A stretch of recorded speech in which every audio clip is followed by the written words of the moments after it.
What's going on, y'all? And welcome to another episode of Dominique the Podcast. This episode 6. We got some funny people, as usual, coming to you.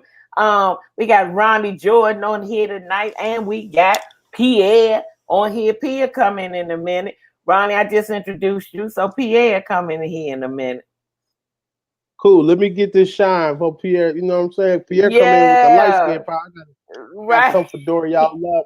Let me get my angle, show my brand. That's that blessed AF. Yes, right. Give yourself your flowers. Blessed right AF.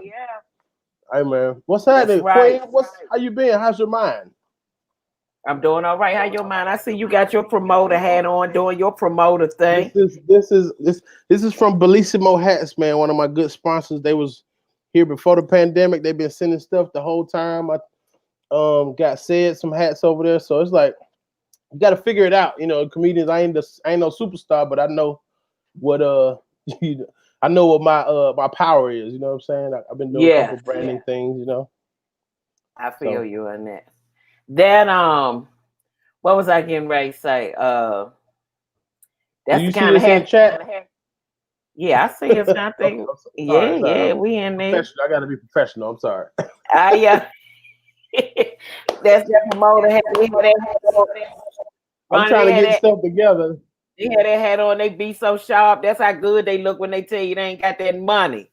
Yeah, they be like, let me sharp as a tack. You don't see their face. Let me talk to you right quick. You was funny, man. You was real funny. You on your way. I'm investing in you early. This my. I look like Jimmy Jam and Terry Lewis. Yes.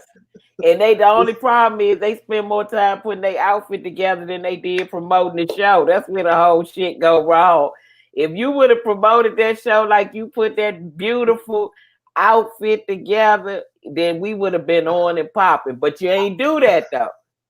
I found out about that early with going on the road with Ricky.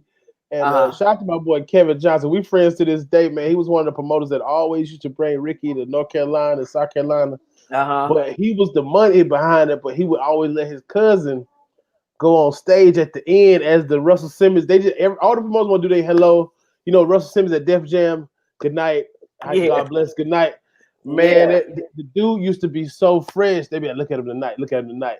Pierre know about that. Pierre, what's happening, bro? Pierre, I already introduced you, P. I told you how people was gonna come through. Hold on, I see Dominique. Is that Teddy Riley and shit with the hat? P, you got some head. I'm Jimmy Lewis, Jimmy Jam, and Terry Lewis. I ain't mad at you, brother. What you say, Dom? You got some headsets? No, if I need them. Okay. I mean, I need official. We need headsets. Yeah, it makes the sound better. That's my bad. I should have told y'all that earlier. That's on me. Yeah, hold on. I know. But so far, the producer ain't saying nothing, so y'all sounding all right though. So far, so good. Let me find my headset. Yeah, damn sure didn't know about that. My head. Hold on, give me a second. I'll be right back. Okay. This is the most. This is how your grandma be on FaceTime. What? Wait a minute now. Let me fix it. Hold on. You know you FaceTime your grandma when she's having Yes. Let me see. That's how it is too. All right, then, P. There we go. You ready to roll? Hold on. Got it going. All right, you got that on? We sound good? Mm-hmm. Mm-hmm. Yeah, you sound good. I gotta look official even though these motherfuckers ain't on. Now I look official.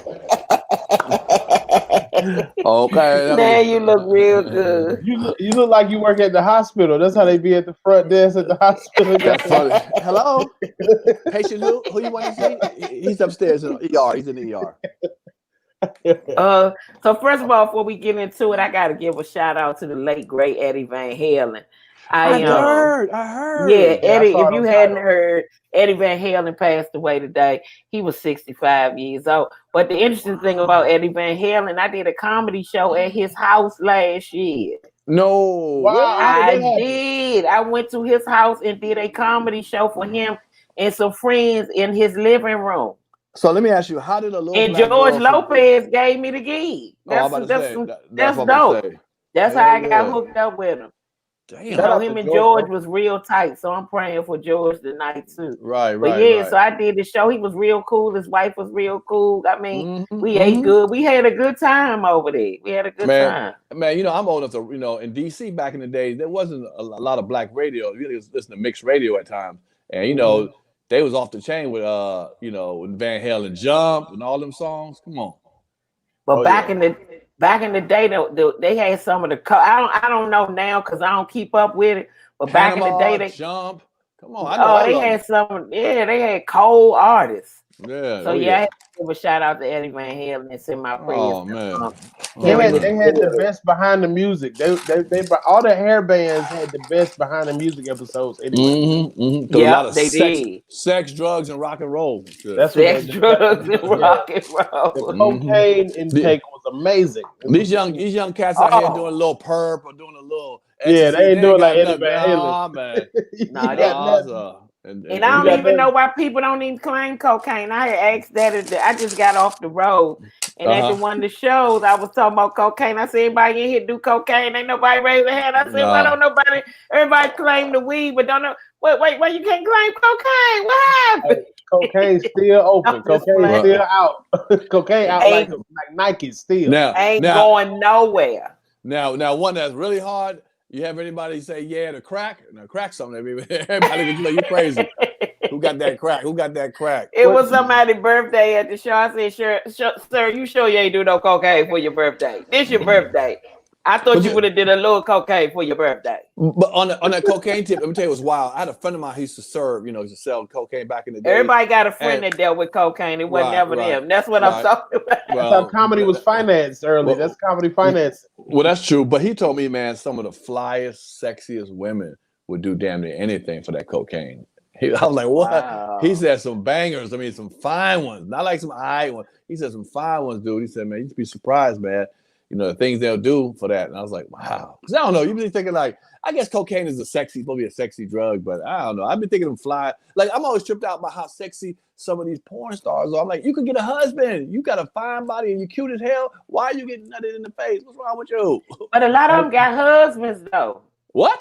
No, a lot of the porn stars, they do. And and the reason that I know is because a family member of mine that do makeup used to work with the do makeup for the porn scene, and they'll be having baby showers and everything. Not only are they paid, but they got hubs, they got regular lives. Even though it seemed weird, they like really like regular wives and stuff. Got hubs. But not these 22, 25-year-olds. You talking about that? You talking about that? Okay. You talking about the white girls look like they've been hair bands and shit. I'm talking about some old young girl look like around the way an Anacostia or old national. I saw one of them old porn stars from the 90s on one of them Snoop series for when the you know how Snoop had the football team on Netflix? Yep. Yeah. That one of the kids, that tall boy, he was like his dad. He set up for his dad to meet him and stuff.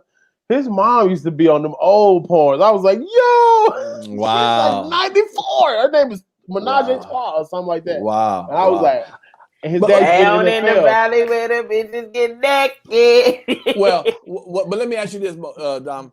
Here's a question. So, because you're around women, you know how they are. What makes a young girl get into porn? Did she realize that she might not get a husband? It might be a little hard to get a husband. Like, what's up with that? But I don't even think they don't care about no husband no more. That's old shit. That's old dream. Okay, and plus, I think too, P, when you 22, you don't think about that kind of stuff right away. I mean, think about when you was 22. You wasn't thinking about getting no wife. You was young. But I wasn't doing porn even for everybody. I know, but you was young and you won't have no money maker either. We come with a money maker, so see, it's kind of like a different kind of thing. Yes, but you ever know that vagina look like a little old lady's purse and shit? You know, the old lady with a little pointy purse. And if you want a husband, you can get a husband. I'm saying the work ain't. I mean, porn star, no porn star. Come on, P. Even they can get them some husbands, P. Down the line, they can get some husbands. They can marry one of the dudes they work with on the set or somebody that's really in the porn world. A lot of point be how many times you done had sex for free? They like, we gonna get paid for what y'all be doing anyway for free. Y'all it ain't being seen though. It ain't being seen though. Yeah, porn people are different, man. Some people got that exhibitionist in them. I don't know, bro. And they be cool as hell when you meet them. They come to the man. My homeboy's a DJ, man. He done seen every porn star. They come straight to the DJ booth and they be cool as hell. But like strippers and porn people are like, I like because they don't judge a lot. You know what I'm saying? It's like the most unjudgmental group. Like they should be. They should be unjudgmental. You know what I'm saying? Okay? They should be. They ain't nothing new. Pierre, can I ask you about this? Me and my homeboy used to watch How to Be a Player every day in college, right? Like I done talk to Bill. Every time I talk to see Bill, I'm like, nigga, we watch that movie every day. That's how I talk to him. Nigga, did you make up the scene when you had to get Bill out the chick house and you had seen the sex chair? You made up all that shit. Like this nigga just was humping the chair. He was like, we gotta go. In that scene, I was supposed to just knock on the door and open the door and look in. But I saw that chair and I asked the director, my man Lionel C. Martin, cool director. I said, can I do something different that's funnier? He said, try it. And I tried it and they put it in. Okay, bro? Yeah. But that's a cult classic right there, bro. Same thing with me going to the door. I'm supposed to go to the door. My girl was knocking on the door. I was supposed to just go there with my underwear on. I said, man, that ain't gonna be really funny. I said, what about put a cowboy boots, a cowboy hat, whipped cream, all that? He said, try it out. And that wound up working. So yeah, you got caught like the worst ever getting caught cheating. You are the face of getting caught cheating red-handed at the house and doing too much. But you know something funny? Some people believe I would do that. First of all, Dom, no, I'm a DC nigga. But you ain't gonna knock on my door like that, and I'm gonna answer the door like that. What you not about to do is come in that damn house. Yeah, not at all. That ain't gonna never happen. If anything, I'm gonna talk to you through the door. Bitch, go to the phone and make a phone call and come on back. You came unannounced, bitch. Okay. Hey, because you know, rest in peace, Bernie Mac. His birthday was yesterday, right? Yesterday, yeah. What about? You got any funny scenes that we didn't get to see with you? Because Bernie cussed y'all out in the car. Oh man, that was funny. I love that. Back and forth that they didn't keep or any of that stuff. No, not in that one. But I will tell you another one that I did that. Remember, I did a movie called The Wash with. I love The Wash. Yeah, with Snoop, yeah, Eminem, Alex Thomas in there. Right. And there's me in a scene, there's what's his name? George Wallace. He was snapping on me when I had a attempted leather suit on. I was trying to pick my girl up, whatever, pay for it. Well, while we were off camera, you know, between camera changes, Dom knows, I don't know, I'm a hell of a snapper. I know. Absolutely that. I would eat your ass up. And I was tearing his ass up. George Wallace, he was coming with the Mama Joe. I was talking about George Wallace his afro. I was talking about his outfit. You know, I was hitting him all kind of jokes. We were cracking up, and DJ Pooh directed it. And he came around the corner and said, why y'all laughing? What's up with this? What's up with this? And they was like, yo, they going there, they going there. And he said, man, we should try to get that in the movie, but we didn't have time to get in the movie. Damn, the budget in the movies, bro. Man, I was killing him. And, you know, to this day, when we see each other, we snap on each other. So George Wallace. He snap on you. You can't help but snap with George because right. he going to, soon as he see you, he going to look at you and going to say, all right, then, go back out of here, please. He gonna look at you and he gonna had to throw a child out of here, man. I saw it. Hey, look, Ronnie. I saw your son arm up. I was like, is that Ronnie arm back? My 6-year-old just be walking around with his underwear. As soon as school over with, he take off everything. He just be I love it. Underwear, but he love homeschool. So wow. You know. Whenever you see George, he gonna look at you and he gonna start snapping right away. I don't care what's going on. He gonna hit you up right away. He told me up at his show one time. He told me to come up there and see him. He was in Atlanta, and I had a fedora on, but it was like the wintertime when I had like a jacket on. Right. And I was coming and I stopped. He said, "Come on, I see you now, Ronnie." I said, "Damn."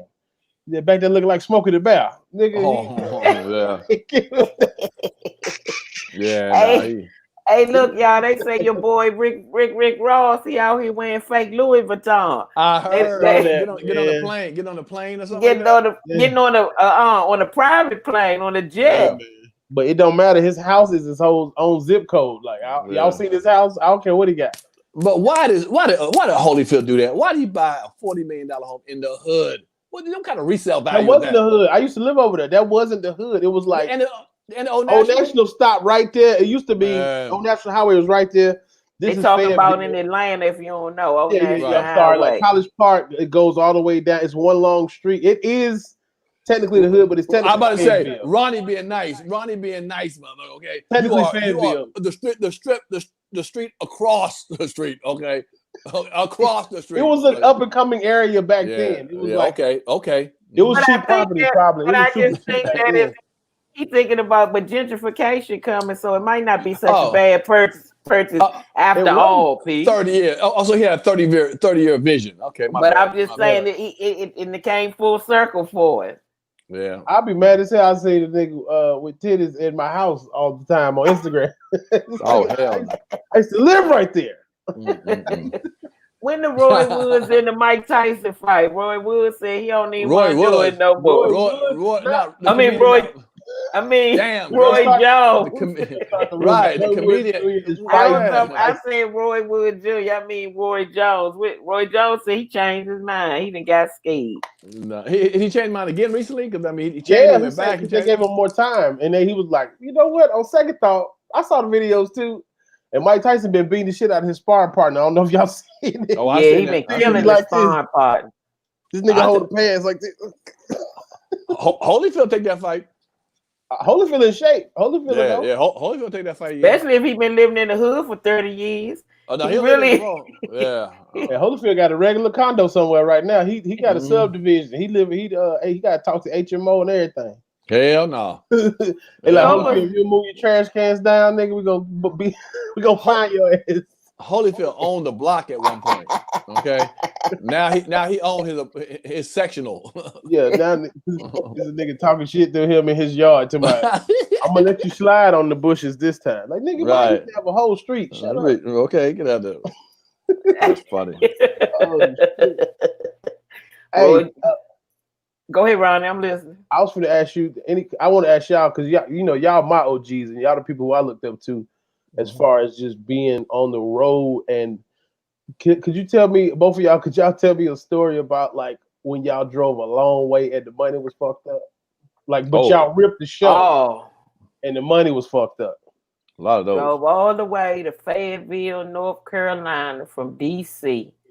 I hadn't been doing comedy that long. The show was at some kind of little club. I don't know, but the show was at this club. Get all the way to the show, and I knew it was bad. We drove down there. We was running late because we already was in like a jacked up car. Back then wasn't no money, so we was renting a wreck. You know what rent a wreck is? Rent a wreck, yeah. We was rent a wreck. Yeah, a regular used car. Yeah, we was rent a wreck. I'm talking about the ceiling. The ceiling was coming in.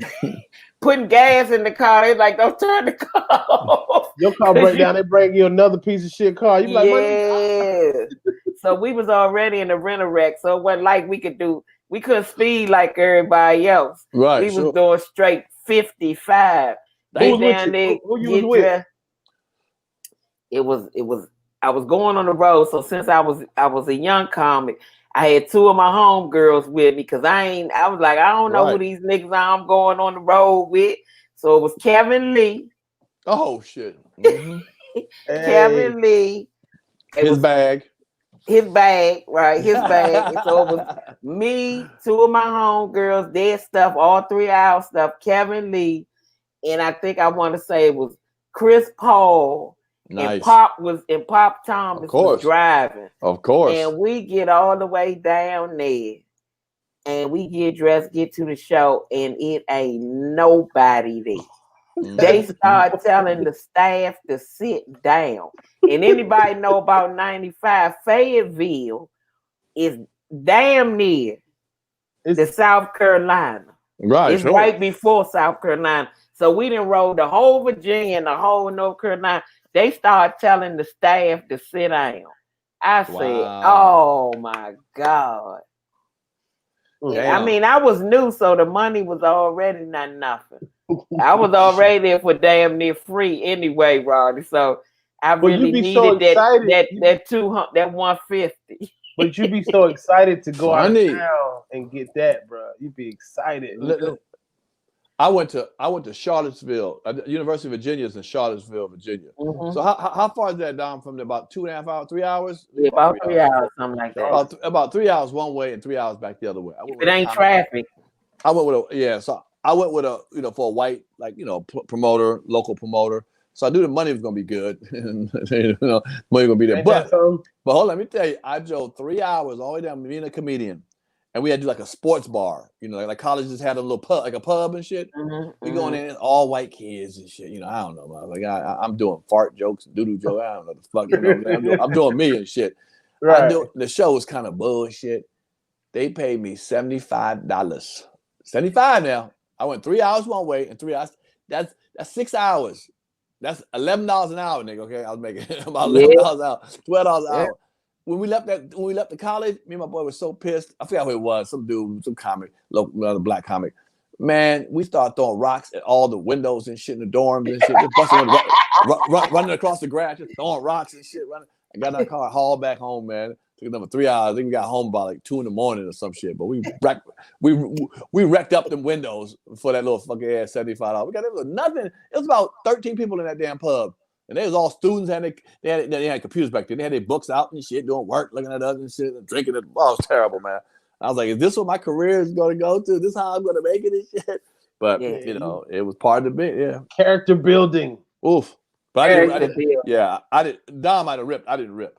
Dominique might have. I didn't rip. No, I would get a few laughs, but I wasn't no ripper back then. I was just getting I was getting enough laughs to keep me going. No, well, there you go. Okay. Because back then I didn't have a set. You know, I could just talk about you and all that kind of stuff. Mm-hmm. But when it came down to jokes, I was real thin on jokes. I had about 2.5 jokes. Mm-hmm. I could talk, I could look at you in the crowd and talk trash to you. But I tell you, ain't nothing worse than bombing at a community college in the cafeteria. I'll tell you about that shit. I did a school in Connecticut. It was all Bloods at a college. And it was, and they was eating lunch in the cafeteria.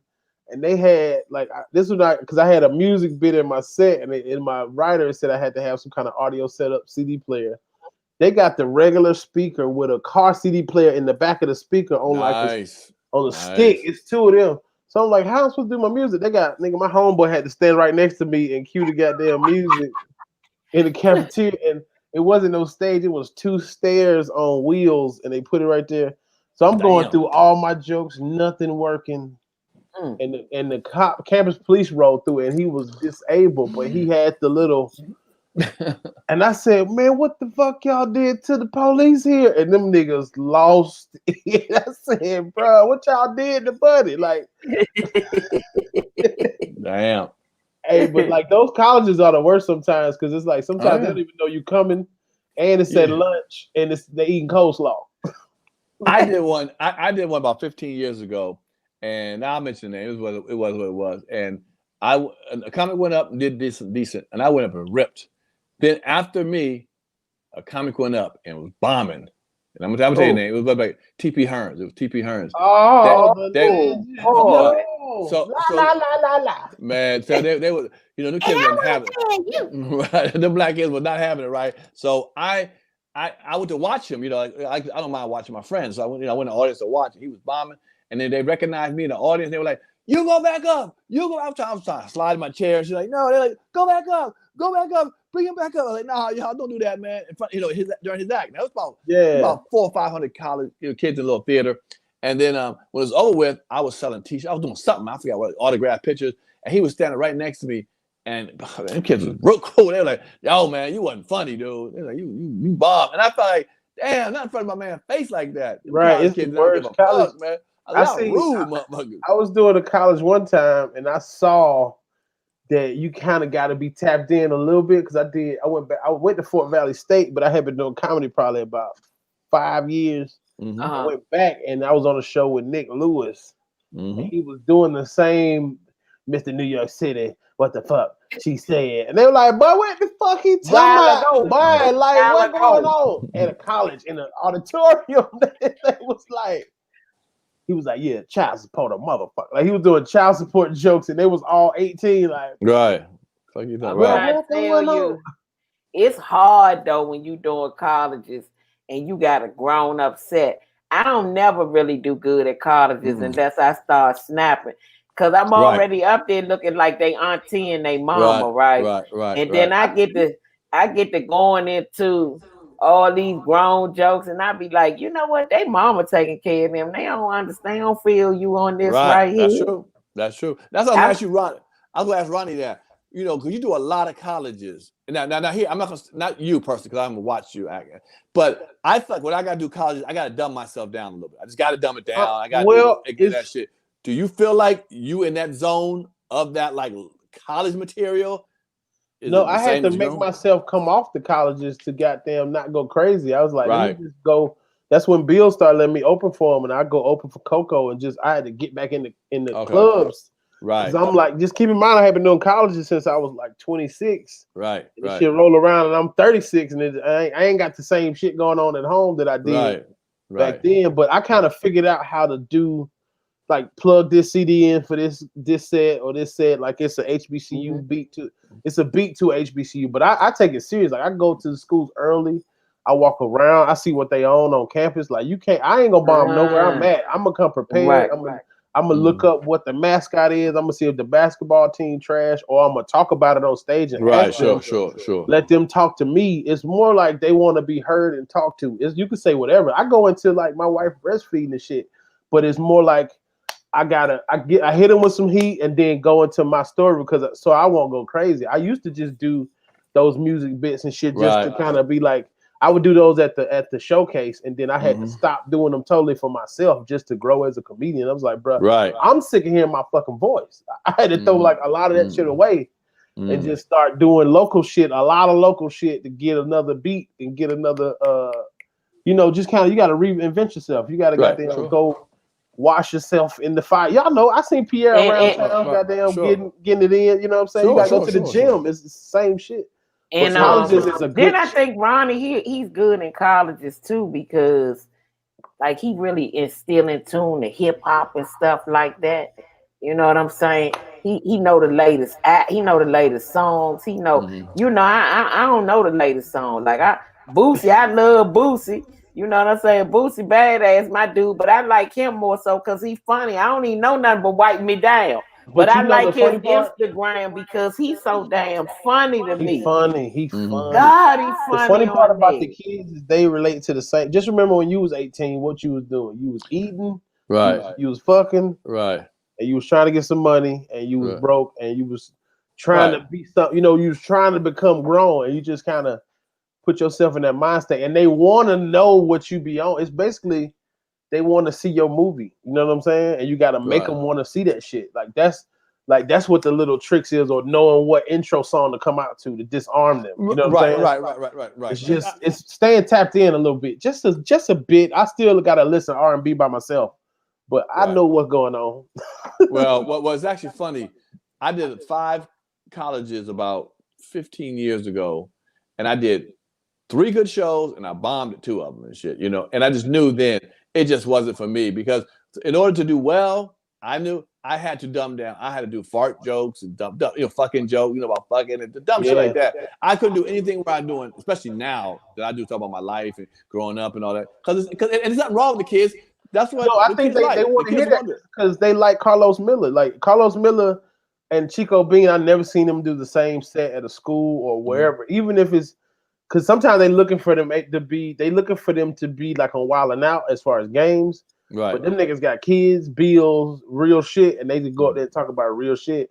But it's sprinkled in. It's like it's like a spoonful of sugar make the medicine go down. You dig? You know what I'm saying?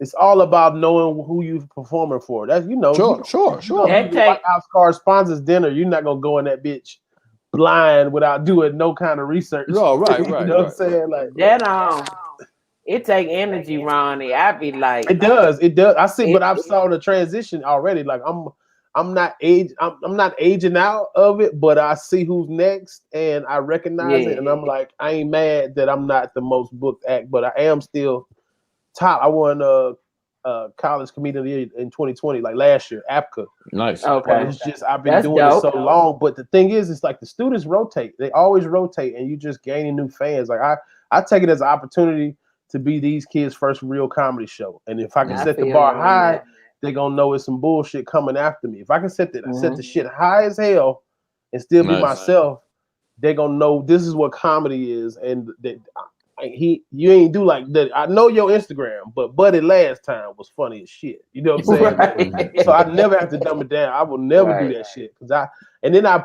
hold my black kings and queens accountable. Y'all can't be up here fucking up. Y'all can't be up here doing all this stupid shit because they looking at us. They've been looking at us. They let us know they don't fuck with us. So if y'all up here, do the shit right. Party, goddamn, don't tell everything. Don't post it all. I do that kind of shit. Like the shit you see them fucking up on, they appreciate the little game. The kids listen. It's just they have to goddamn be intrigued a little bit first and like, what is nigga on? You know, you got to switch it up. I might come out that bitch with a fedora. I might wear all pink or some shit, like a whole pink outfit. And like, what's up with Buddy? Like, yeah, what's up? You fuck with this shit? You know what I'm saying? Like, it's a mentality. I don't never dumb shit down because I think they smarter. They got more information now. It's a lot of dumb people. Don't get me wrong, but the ones who get it, they get it, and they be hooked, they be in forever. They give me soon as I get on campus. They fuck my whole head up. They start that Miss Dominique shit. I be like, oh Lord. Miss Dominique. That's respect. They respectful. I feel you. They are respectful, but I'm saying to myself, I'm not that old. I get around a lot of young comics to hear how they want. They tell me they grew up watching Comic View, but they watch Comic View every day like we watch. Like they watch Wild 'N Out now. They was watching Comic View, and they just like that.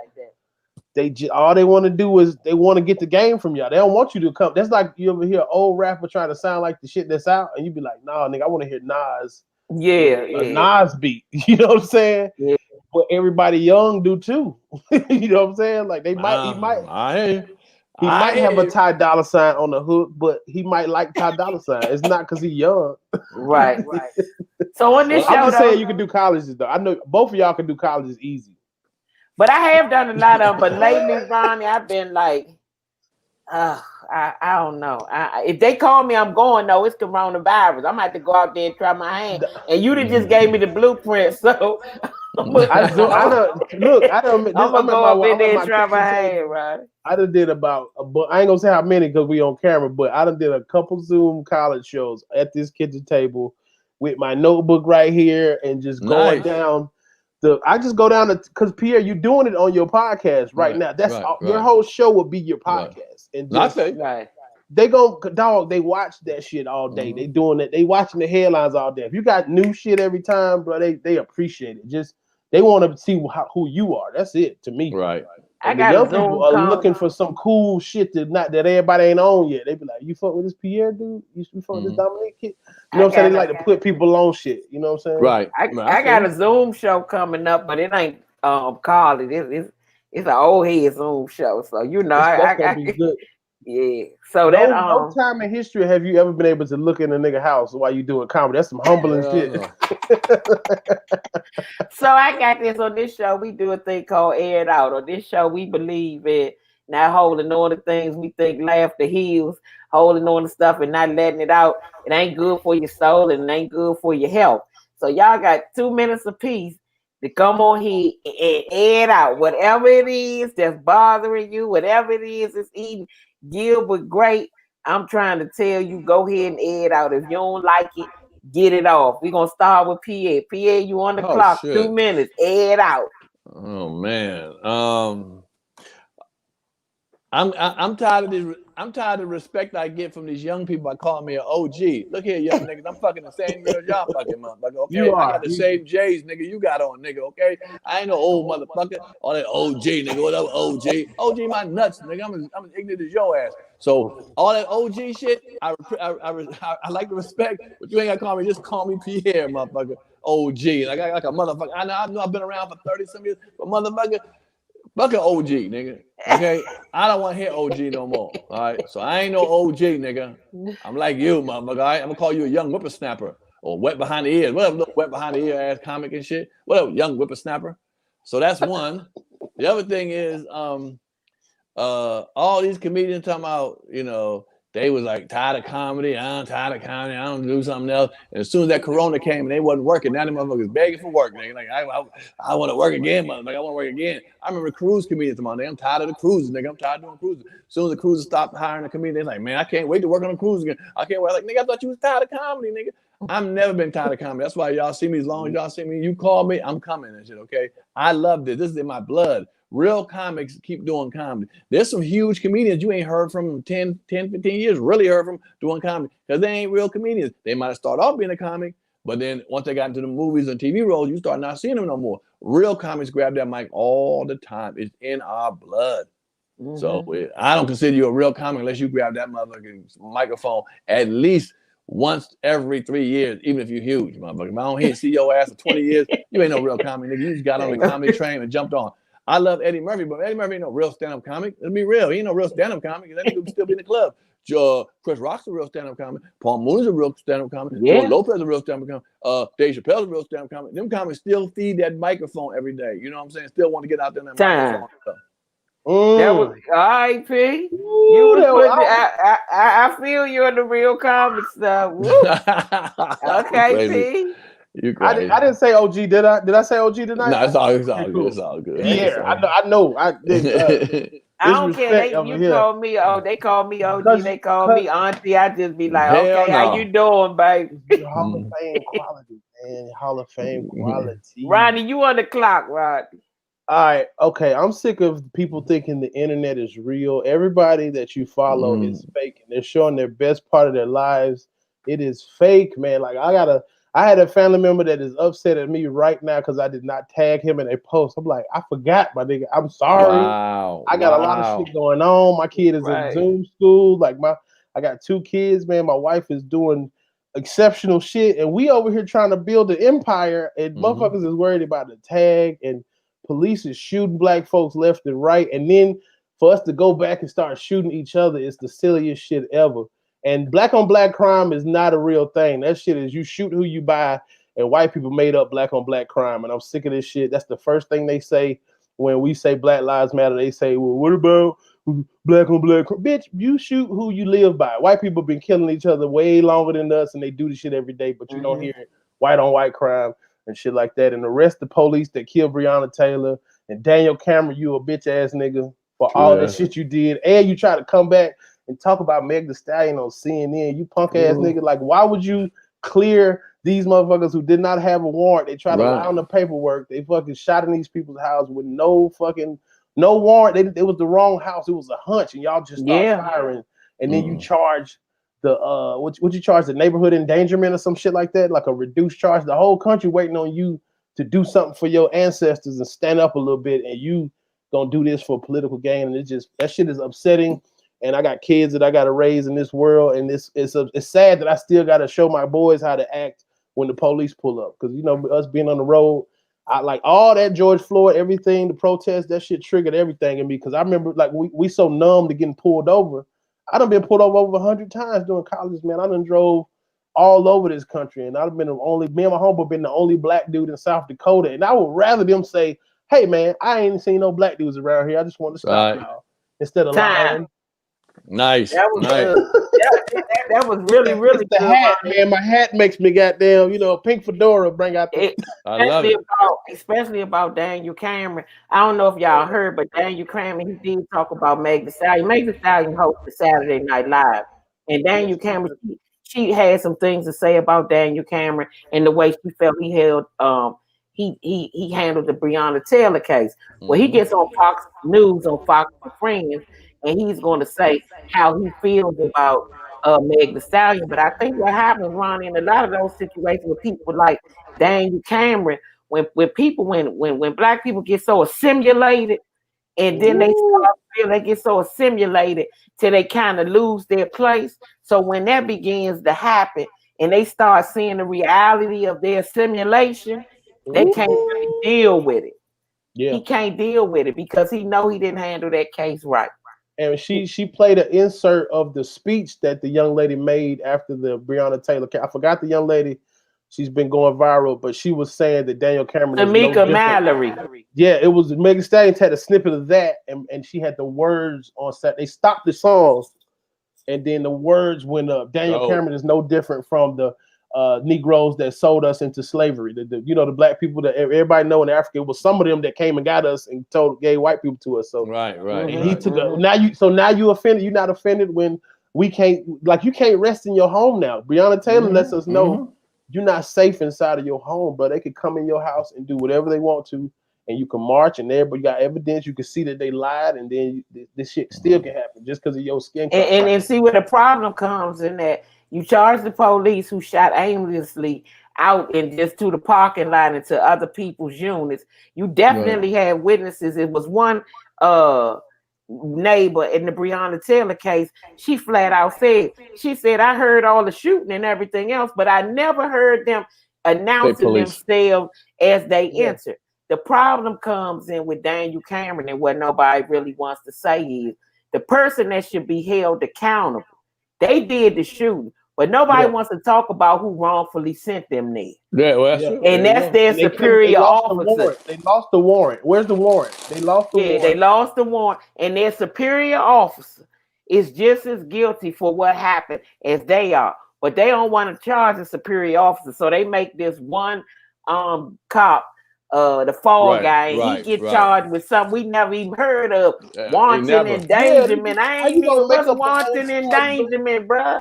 What is that? Homeboy, bro, the game be cheating. My homeboy Kamal on our podcast say the game be cheating, bro. They already knew what they was gonna do when that shit happened, and all the marching and shit is cool, but it's like now we're gonna have to, goddamn it, produce our own shit. Yeah, so we're gonna have to take our power back, man. Like I the think problem is the only thing the one thing that we can do to get change is, and I said it several times on this show, and I say it all the time, until we're able to control our economic dollar, it don't go together. And the reason it don't go together because it's like, okay, they marching, they complaining, they upset, they know all this going on, and they don't like it. And yes, the shit is wrong, but they still keep pumping $1 trillion a year into our economy. Who gonna help that group of people?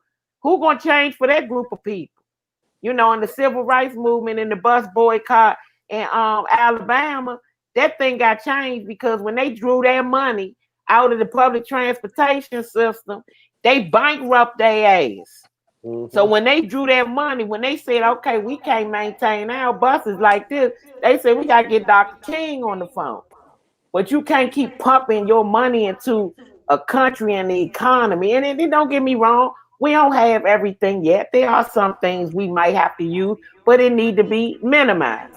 We need to go to grocery store. Things that if you're not able to find a black grocery store, go to grocery store. Get clothes when you need clothes. Buy shoes when you really need shoes. And try to search out our own people. If we draw that dollar back, they're going to want to hear what we got to say. I don't care what nobody say. That's real. As soon as we take, but as long as we pumping the economy, pumping $1 trillion and paying $1 trillion into economy and then saying, be nice to me, ain't nobody hearing that. If the shoe was on the other foot, we wouldn't be hearing none of that. We'd be like, okay. Now, I definitely agree with this. Now, this is going to be a little shaky, but okay, go ahead, please. Speak your mind.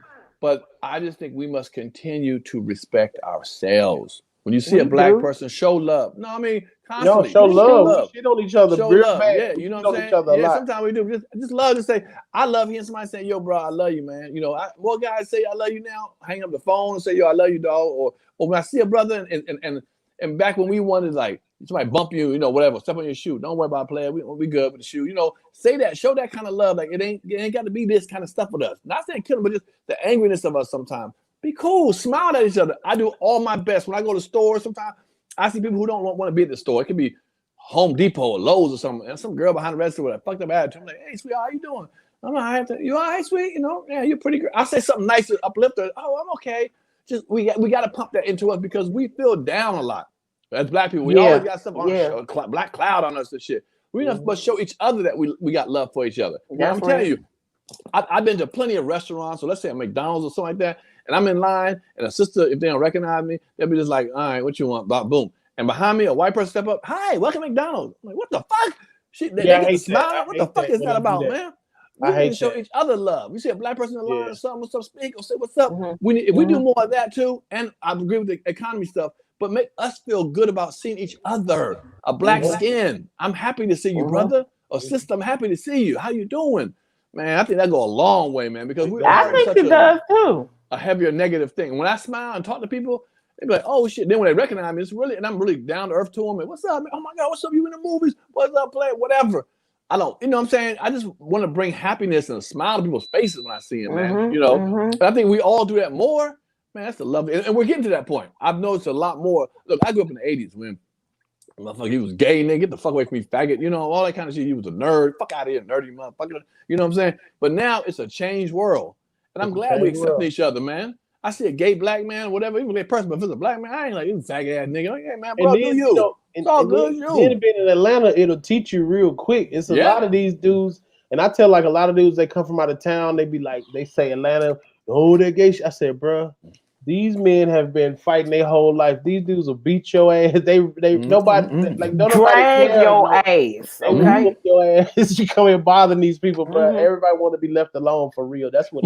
But here's my thing. Deserve to be left alone. Deserve to be left alone. If we accept them more, they won't be ashamed of it, and they'll come out. Then we got to worry about DL motherfucking brothers all the time. You know what I'm saying? Well, no, I think it's getting to that, and it's getting to that. You're right, especially with stuff like P Valley, and you see Power Book, and you know. But I appreciate these conversations too, though, because I walk into rooms and I'm like, how you doing, King? What's up? How's your mind? Right. How you feeling? You know what I'm saying? Because I was in a furniture store with my wife, and this dude, he was a brown. I found out he was from Sudan later, and he was like, "Bro," I said, "How's your heart, man? How your mind? You doing all right? This pandemic crazy." He said he did like this, bro. Nobody fucking asked me anything, bro. Like we got cool as hell, bro. Man, I still talk to that dude to this day. Just motherfuckers is like, damn, motherfuckers wait for you to say how you doing. You know what I mean? So and then it's like being around my wife, man. She makes me like she opens my eyes to a lot of shit. Like people just wanna be seen, man. Respected and cared for. That's all. Everybody wants love. I don't give you a thug, a hardcore nigga in the hood. At the end of the day, you want to be loved. Now you might put the defense mechanism around you, but deep down, he wants love. Everybody want to be left alone and have love and be respected. That's true. Yeah, if we show more of that, I don't care if you. To me, you can be. Like I've gone to concerts, and women cleaning, or some dude cleaning the bathroom, or at the airport mopping. I speak to them people, man. Yeah. How you doing? If they have a name tag, how you doing, Shirley? Hey, how you doing? And people genuinely want to see you win. Like when you see people that are nice, I get more recommendations for. I don't get no casting calls for real. I don't have like an agent like that. I get casting calls from producers, cameramen, camera ops, fucking, you know what I'm saying, sound guys. Oh, Ronnie, they up here. They ask for this. They need a writing for this. Cause I be, you talk to them guys like them. Those are real people that's working on them sets for y'all, man. So I appreciate everybody. And I love when I see black people on set. I be, right. Well, I don't know. Maybe Dom knows. I don't know what Hollywood show business people have done to regular people, but they are afraid of us at times. They be like, "Oh, you so nice. Oh my God, you down to earth." I'm like, "Yeah, we are." I just think, what the fuck? I think it has a lot to do with. I don't know if this is the right way to say it, but I think it has a lot to do with. When people get to a certain level or involved in a certain thing or you're filming and I done a lot of filming, you done done a lot of filming, Ronnie done a lot of filming. People have decided that they're going to make them up a person. They're going to have them a persona, and the thing I feel about personas is it's hard enough being who you are and understanding and figuring out who you are every day without even adding a person. So they get these airs and they get these personas and they begin to feel like this the way I'm supposed to act. So when they get a person that's coming on there, that's high up on the call sheet, you top 5, 6 on the call sheet, and you come in there and you a regular person, it's a breath of fresh air. Right, you know what I mean? When they got all these pretentious, broke ass niggas coming up in there all the time. Because for real, you broke. If you ain't got enough money where you can stay home forever and just sip on Kool-Aid and sip, you broke for real. I don't care what you think you got. So they come in there, they pretentious, they got these airs about them. And a lot of them, I think, carry old hurts and pains and wounds from the business. But we all got them. And I think a lot of times too, crew's fault. So you should meet them in the morning. I like it. I do that, and I talk to everybody, and I'm pleasant because I want the day to be easy going, and I work better in that environment. Well, I'll tell you real quick. The thing that changed my life is about 15 years ago. I read something by Maya Angelou that made it all click to me. And I don't know why this little thing here made it click to me. She said, "I'm a paraphrase a poem." Go ahead and say it. I know. You know what it is. Go ahead, people don't always remember what you said to them, but they always know how you made them feel. Yeah. And that's so important. So sometimes people might be like, I'm not saying you, Ronnie, but I'm like, fuck Ronnie, old bitch ass nigga. Fuck Ronnie. Like, what do you do? Man, you a fuck ass nigga. Like, what do you do? Fuck ass nigga. Fuck it. Like, they don't remember what it was. They know how they feel about you. You know what I'm saying? And a lot of people, I'm like, what did I do? And they don't know what it was. It was just something I did or made them feel a certain way. And now I'm a little more, conscious of that. Like, okay, you know what I'm saying?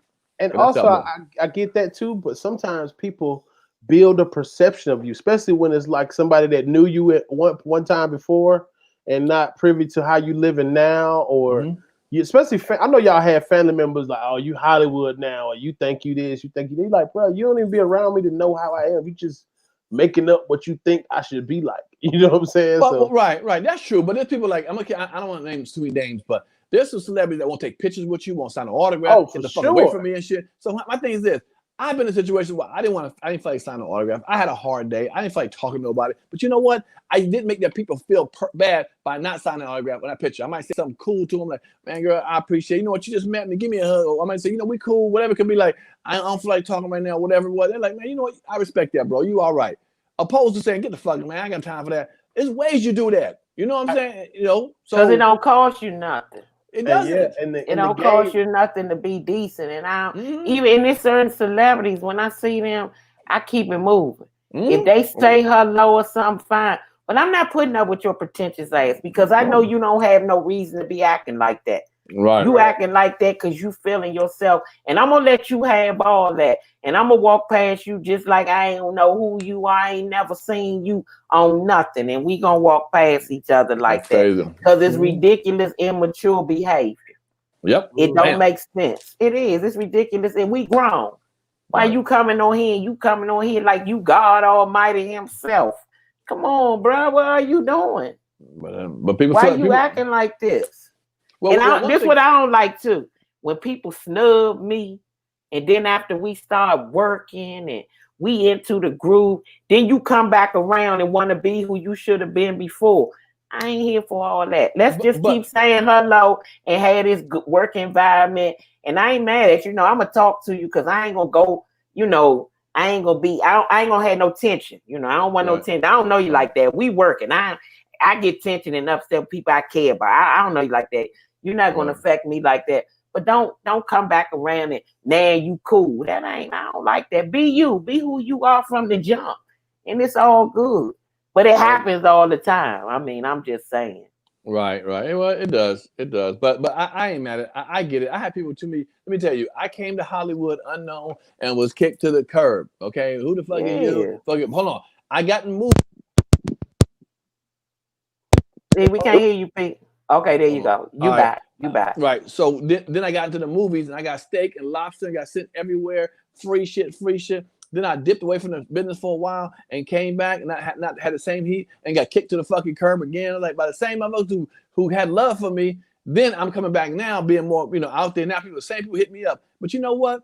I ain't even mad at them because I don't give you that energy. Now what I mean is this: call me, we're gonna work together. I don't give a fuck. It's okay. It's you. I let you deal with that. I don't even gonna deal with you in no other way of being mad about it no more. I used to be like, oh, now you want to call a nigga? I don't care about that. Call me. It's okay. I know what it is now. We're not cool. We ain't homeboys, but I'll call you. I'll do business with you. I'm cool with that. I didn't want to let this money leave because I got an attitude about something, mad about how you treat me a while before. It's okay.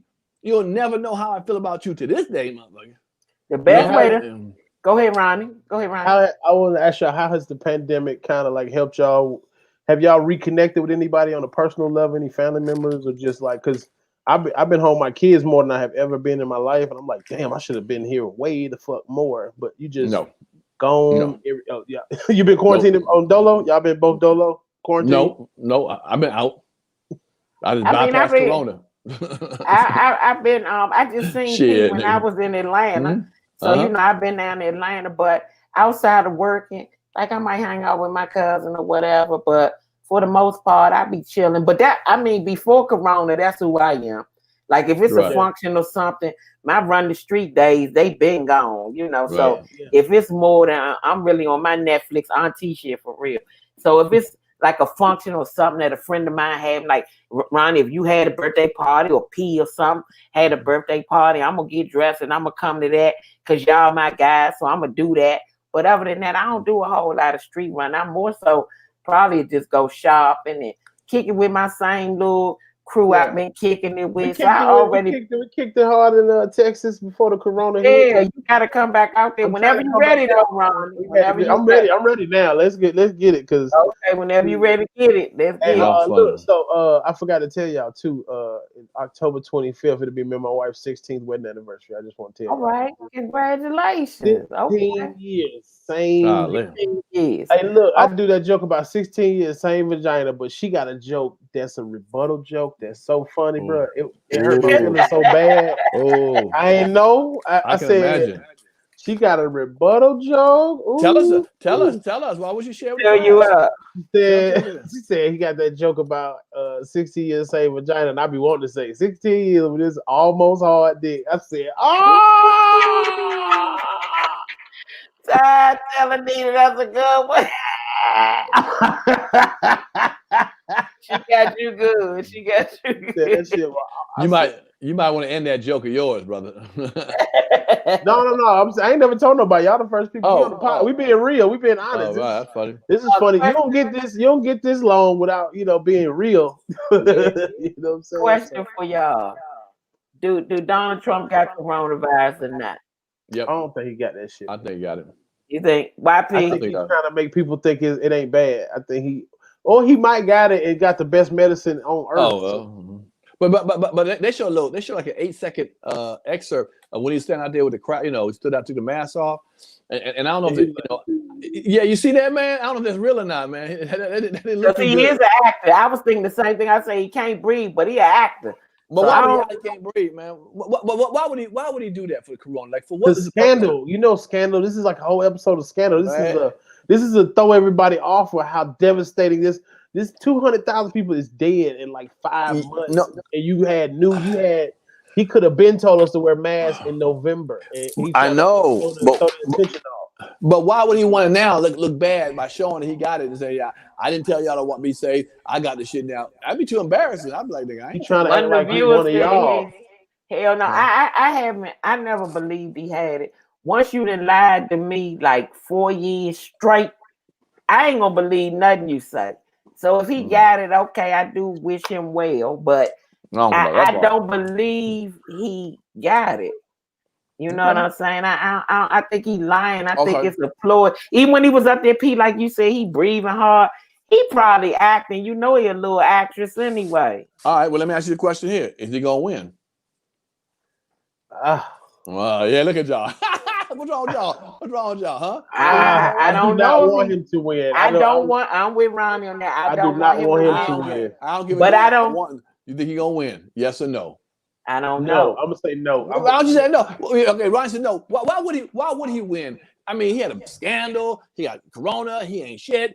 Why? What the fuck? That's the brand. They like him. People like him. They like him. I'm gonna tell you what it is, though. There's a lot of black people that's Trump fans I didn't know about. A lot of it that make me really feel like that he might really, really win is because the government and the establishment that who you pointing at, me? No, I'm just pointing. I'm pointing, but it looks like I'm pointing for real, right? Yeah, that this would make me think he might win for real. That I don't know why he might not win. The powers that be in this country, they don't have no problem with white supremacy. So they don't have no problem with the way things are in the direction he trying to go in. Because you right, P, with everything you said, he should damn sure enough lose. Okay. But I don't know. He too stainless and too much of a snake. My next question to both of y'all is, what y'all gonna do if you do win? What you gonna do now with your life? What you gonna do? Oh, keep doing what I've been doing. Okay. Yeah, and praying and moving on. Blessed for. That's how I was. That's right. Right. That's right. Ron, I gotta get one of them sweatshirts from you too. I know, for man. me to hike in the wintertime. I got y'all, man. I got the hoodies getting printed up as we speak because we got a whole line of merch coming from More Than Culture and got a lot of partnerships and shit, man. I got a black-owned cigar company that I've been kind of like partnering with, bro. It's called Poker Face. Dominican cigar, man. Black-owned brother from Cali moved down there. He's married to a Dominican lady, and I'm about to get my own blunts, Pierre. You know I smoke weed. And I people didn't know think that. I'm just walking around high. Yeah. My own blunts, man. Ain't no black blunts. Everybody smoke swishers and black backwoods. If it was a black dude on there, if it was my round body on the blunt, you'd be like, let me see what these blunts come. That's a thick blunt right there, boy. I think we're gonna call them fat boys. We might call them fat boys. Yeah, that's good. That's good, right?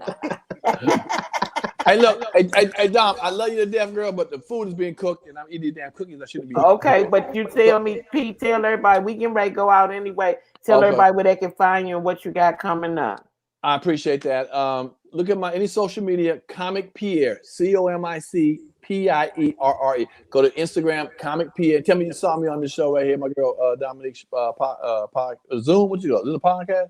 What is this? Podcast. Podcast. This StreamYard though. Okay. And they can catch me on mine.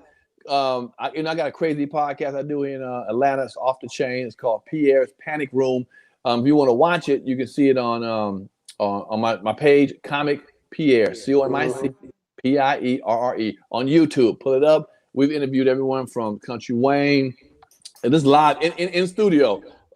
Country Wayne. We've had who else? Little Scrappy. We had Clifton Powell. We had Gary with the T. We had a whole bunch of people in there. RL from Next. So it's a funny show. We play games on the show. So like I say, you watch it. Again, man, I love you, Ronnie. I love you also, Dominique. I love you too, P. Love you, bro. Yeah, thank you, P. Hey, and I like the roast y'all did, man. Y'all had E Duchess in there going in on Big Sal and T-Ray. T-Ray Sanders is one of the coldest roasters in the country.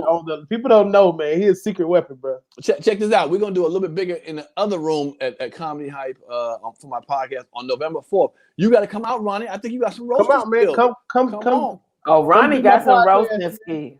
Come do my podcast, man. You know what I'm saying? Are you coming to my roast? We're gonna come. We're gonna swap out. We're gonna swap November it out. 4th. November 4th. November 4th. I'm there. I'll do your podcast after November 4th. I got you. Okay. So if you come, I'll do it. Okay, cause I want to see what you got. I heard you was funny with it. So they go, we got 8 warriors out there. And people don't sleep on Atlanta, man. I don't know why they sleep on Atlanta. They got some of the coldest roasters in Atlanta, man. Double D and them boys. Double D's a beast. LeVar Walker. Smokey. Man. What? Smokey, man. Smokey's a problem out here, bro. Yeah. So watch it. You go to my YouTube page, Comic Pierre. Look up and tell me you saw me on Dom's. That's why you went Dominique's page. That's why you went there.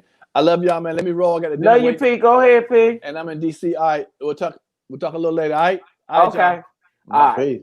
Ronnie, tell them what you got coming up. Promote your thing.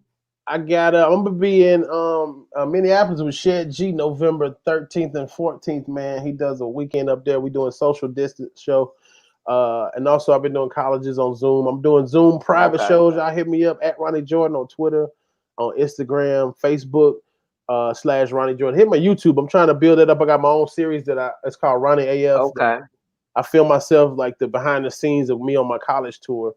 And of course, you see down here More Than Culture. That's the podcast. We've been going up and over the pandemic, we just kind of doubled down on working hard, and we kind of it's 4 or 5 of us that all are producers. We all work in TV and film, and we kind of get together and hit our friends up like you. I was trying to get you in the weekend you came, but we do it on Mondays and Wednesdays. But we had Corey Holcomb came and piped up, man. Corey Holcomb came on there and went crazy and got everybody viewing our stuff and people going back and look at the old stuff. Carlos Miller came and turned it out. These are just good conversations with our friends. It's like me and you talk like this in the car all the time. We burn one, right? Talk that shit, and then just kind of like you got to say your dreams out loud, man. So I got the official Blessed AF relaunching, man. Redoing the website right now, but. Look for More Than Culture on YouTube. Look for Ronnie Jordan on YouTube.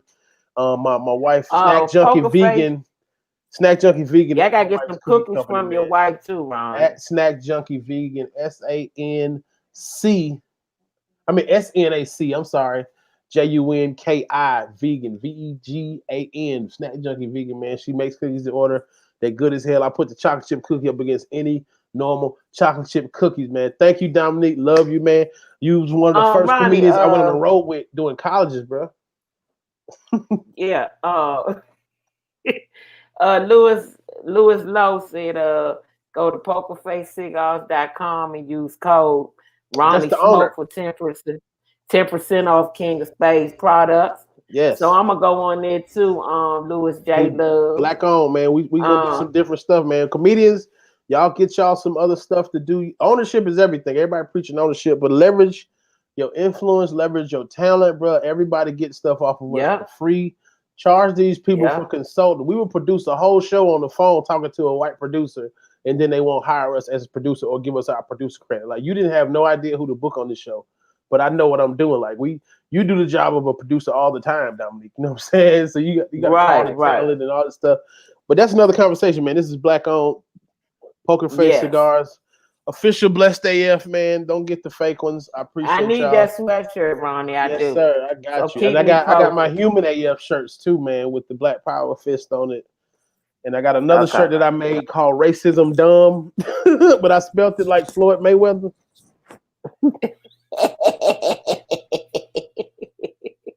That's dope.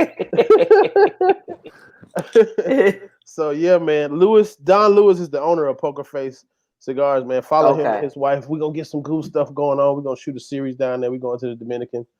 And Okay, cool. We executives out here. Cookies. Yes, sir. And I'm gonna get some cookies from Anita too. So all right, so I appreciate you, Ron. Thank you, man. Love, man. And thank you for coming through. That's the end of our episode, and we'll see y'all next Tuesday. And I saw you, Mario Willis. Thank you for checking out the special. If y'all ain't seen the special, Louis Lowe, I love you back. Thank you. Your special's out? Yes, it's called Stop Me When I'm Lying, but it uses my last name, so it's Dominique Whitten, WITTEN. It's on Amazon Prime, so go check it out. I did it some years ago, so y'all check that out and keep passing the word on. So, Ronnie, I love you, and I'm gonna get at you on them dates so we can go ahead and do what we do. Yes, ma'am. I'm out. We on. Okay, all right, we out.